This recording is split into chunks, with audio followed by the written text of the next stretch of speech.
अगर आप इन्वेस्टमेंट शुरू करने जा रहे हैं तो 1 मिनट रख जाएं, क्योंकि ये 3 बातें जाने बगैर आपका पहला कदम ही नुकसान में बदल सकता है। ये वीडियो सिर्फ नसीहत नहीं, एक हकीकत है जिसे हर नए इन्वेस्टर को समझना चाहिए।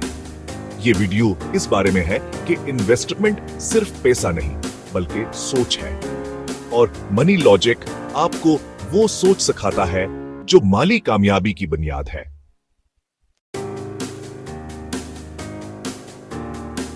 आज हम बात करेंगे इन 3 अहम असूलों की जो हर समझदार सरमायाकार जानता है और जिन्हें जानना आपके माली सफर के लिए जरूरी है। ज्यादातर लोग सिर्फ मुनाफा देखकर सरमायाकारी करते हैं, लेकिन असल इन्वेस्टमेंट सिर्फ पैसा लगाना नहीं बल्कि सोच, मंसूबाबंदी और मकसद तय करना है।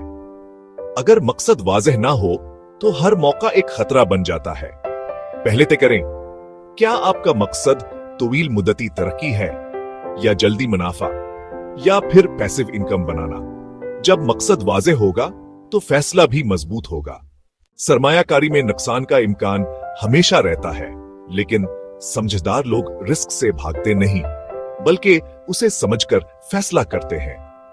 हर इन्वेस्टमेंट मुख्तलिफ है। स्टॉक मार्केट में उतार चढ़ाव ज्यादा होता है, रियल एस्टेट में नकदी कम होती है, म्यूचुअल फंड्स में तवाज़ुन पाया जाता है।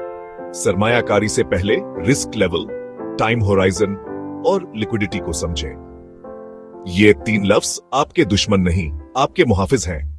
जी हां, सबसे पहला सरमाया इल्म है। अगर आप नहीं जानते कि आपका पैसा कहां जा रहा है तो याद रखें, आप पैसे को नहीं चला रहे बल्कि पैसा आपको चला रहा है। किताबें पढ़ें, कोर्सेज करें और ऐसे चैनल्स देखें जो आपको माली तौर पर समझदार बनाएं। समझदार इन्वेस्टर वो नहीं जो सबसे ज्यादा कमाता है, बल्कि वो जो कमाते हुए सीखता है। अगर आप वाकई अपनी माली जिंदगी को बदलना चाहते हैं तो याद रखें, इन्वेस्टमेंट एक सफर है, शॉर्टकट नहीं। कमेंट्स में बताएं कि आप कौन सी इन्वेस्टमेंट शुरू करना चाहते हैं, और मजीद स्मार्ट माली वीडियोस के लिए सब्सक्राइब करें मनी लॉजिक।